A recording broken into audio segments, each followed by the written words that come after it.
from the staff through the chair. You need a retro. Have you even Sorry, got I a was quorum reading a left? note. Could you please say that again, Councillor I Kelly? certainly can. The implication from the staff member was that the Senior Citizens Hall in Rocket Park was up for grabs and nobody wanted it. Yep. The information I now have is that it was a small office within that complex that was up for lease, which is why nobody wanted it. Kim, can you It confirm? was, Mr Chairman, can we... it was an area of the building that was up for lease, yes, and we only had one applicant It was a for it. small office within the building. Kim, could you just confirm it was a small office within the building? She just said That's- that. Yep, yep. Yep, okay. Yep. We have Councillor Hulse. Thank you. I'm just trying to get back to the point in hand here. If the decision is made not to dispose of this site, how long has the lease got to run Yeah, that the childcare facility has? I'm sorry, it may be in here. I've read the report, I couldn't find it. Through the chair, it's on a month-to-month lease at the moment. And I understand the concerns, Mr Chair, that you just raised, and that's part of why I'm trying to say, because there is some uncertainty for our tenant, why I'm being very mindful of ensuring that we respect our obligations to them in what is quite a tenuous and difficult situation, given they're on a month-to-month and there's been some media attention that they're concerned may impact their business. I just needed to re-establish that, because the issues have all become, you know, as someone said in the last item, very conflated. I think the separation needs to be made dispose, not dispose. If dispose, that is down a certain term. If lease, then what process continues? And if we are going to continue with the bigger, wider look at the regional facility for our older adults, that process is connected with this, but it's not entirely dependent on this, Mr Chair, and I think we just need to hold that. It's become very, this has become more heated than I think it deserves to be, and I am aware, listening to the debate, that our staff have been up against a very tough and difficult process with this, and I think they deserve to be respected for the work they've done, and it would be great if we can continue this discussion in a more positive vein. Thank you. Councillor Lee, in a positive vein. Thank you, Mr Chairman. I wonder what Judge Salmon of the Royal Commission into Auckland Local Government would have thought had he been here today to hear this hour-long debate over one house, and even rooms of same, or even Rodney Hyde and Stephen Joyce, who set up the Super City in 2010. Their models were somewhat different, if you recall, but none of them anticipated the governing body of the Auckland Council spending an hour arguing the toss over the disposal of one house, which the local board, the elected local board, had strong and expert informed opinions on.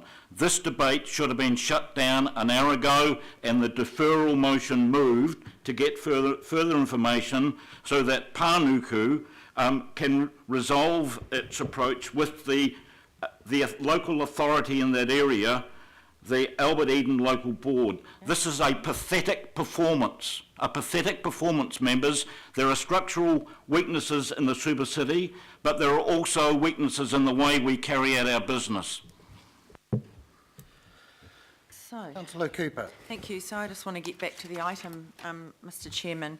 good idea. I can quite possibly support B, because we need to look for things like that, though I know that as has been said to us by the staff, we've got a community facilities plan, which we all should know about it because we approved it.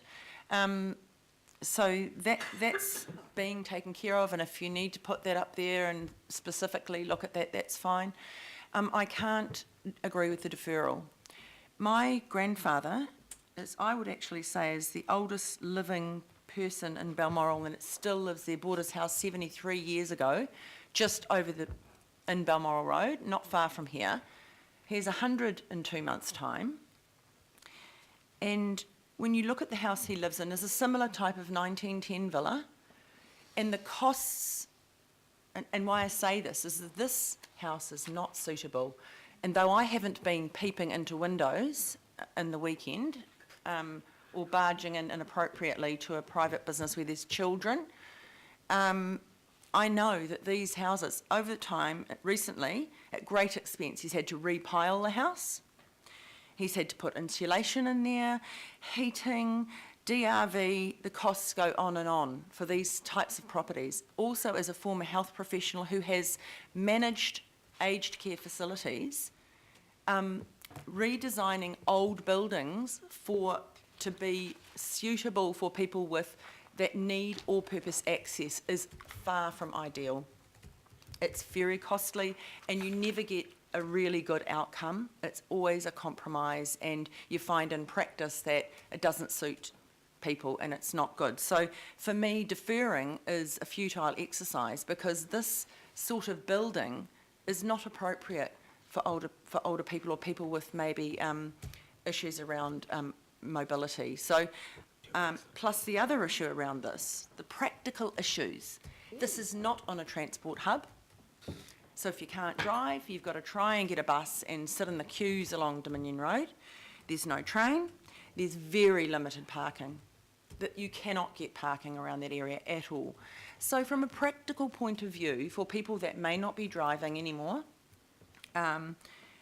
it's a tricky proposition. So I really support getting something. I know in West Auckland, Grey Power have offices in our old library, which is a community centre, and there's parking, and it's accessible and all those sorts of issues. So it really works, and I think Councillor Cashmore talked about something in the south. So it's possible to find places that are suitable, and I really would like to think that it can be found somewhere suitable. The other issue I have is I'm very concerned that we have a commercial agreement with someone. It's now because of these huge delays, because somebody wants it who, these people on month by month. Now, okay, take away all the whole commercial thing if people think there's, corporate greed and all that. What about these families, these parents who don't know from month to month if that daycare is actually going to be there for them, and where are they going to find another one? They're busy trying to get on with their lives. They're brought into the area at probably huge expense. Both parents have to work because the mortgages are high, and they don't know, and they're probably being told with all this media stuff, oh, little, Janie and Johnny, I don't know if we're going to be here next month. Where the hell are we going to find somewhere else? Because those places are a premium.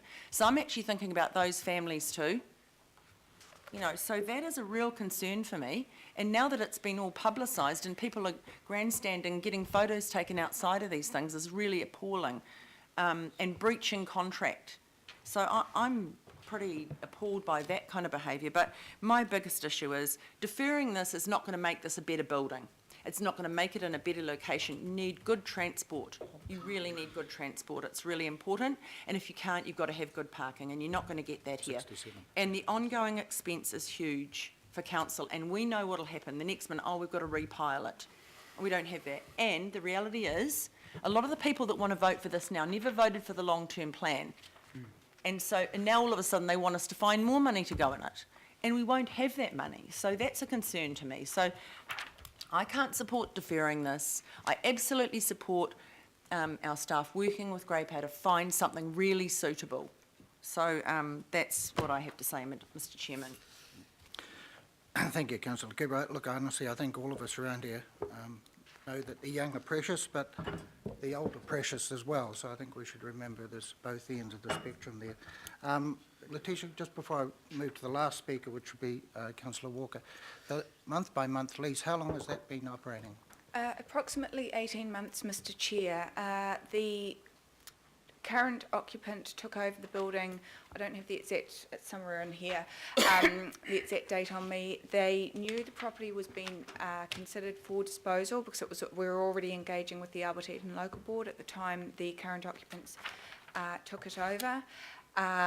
They said from the outset that they were very, very interested in purchasing, which is why they were happy to go on a month-to-month tenancy. Given present circumstances and how they've unfolded, it's put them in a somewhat tenuous position, and the circumstances that Member Cooper just referred to as well is very much playing out, which is why we're very mindful of our obligations to them and potential impacts to the business that is operating there and the families involved. But they have been aware, Yes.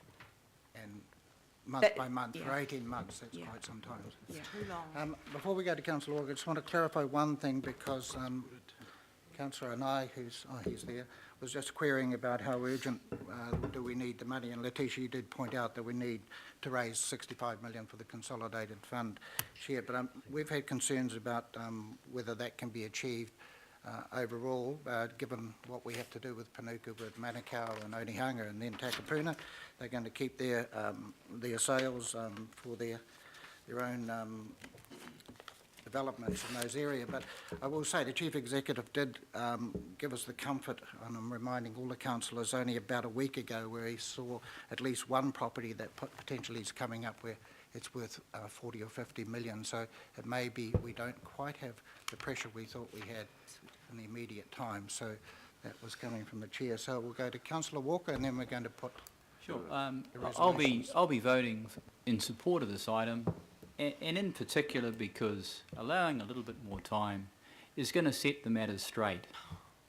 And I just reference a comment made earlier about transport. I mean, I know, and I'm sure if Auckland Transport were here, they'd tell you that this is one of the busiest bus routes in Auckland, and it's just a literally you can throw a stone from Dominion Road to this location. It'll almost certainly be on the location of light rail. There's ample parking in the street. In fact, I can scarcely think of a better location in Auckland other than the vicinity of one of Maybe the in the city rail weekend, for example. locations. So this is why, precisely why, we need a report coming back to us with good information. Gawain, Yeah, Mayor. just very briefly, Madam Chair, not to leave. Mr Chair, rather, sorry. Sorry, Ross. darling. You tell Sharon not to leave. Mr Mayor, can you end the circus? Let's get it over and done with. Yeah. He's got a busy, he's got to go to Auckland Transport. Thank you very much. Yeah, okay. I support the deferral, and I support it on this basis. One, not on the basis that I've been overly impressed with the way in which the board have conducted themselves, quite frankly. I would support this deferral on the basis that there be no more shenanigans out the front of that house, and that we respect the concerns and the rights of the tenant. So no public comment between now and when the work's done. Secondly, I'll support it because I think there is more work to be done in terms of what are the shortcomings and or not in the Eden Albert community. All right, now I've had a little bit at the background of this, and have taken my own brief in this matter. And on this side of the ledger, we are still not fully aware of exactly what the circumstances are in that local community in terms of need. Now, I will agree with Councillor Lee on this one point, and that is that the board is an important conduit on that, and that they are unified on this. At the very least, we should listen to that and be a little bit respectful of that. And then secondly, this has been an 18-month process in terms of the tenant. It is a significant issue for the local community, and we should give them the opportunity of trying to resolve it with the officers. And I encourage, from one view to the other, the local board to work in as a collaborative fashion as possible with the officers and respect the tough work that they've got to do. It's not easy. So, Mr Chair, I will be supporting the deferral on the basis that at 6 months it will be within the financial year where we need to find the sale, on the basis that there is a disposal decision at the end of this. And at that point, the funds would come into, Liz, this is a bit of job for you. There's more work to do if this actually carries. Point of order, Mr Chair. Can I just seek some clarification? You made the comment earlier, quoting the Chief Executive indirectly, that supposedly there was a $40 million sale pending, giving us the impression you gave us was that there was plenty of headroom in this divestment. budget. But I understand, Mr Ramsey, that the divestment budget of 66 million to be found each financial year fell well short last financial year, and that this year, 16-17, was an opportunity to catch up, that there's not the headroom that the acting chair supposedly gave the impression of.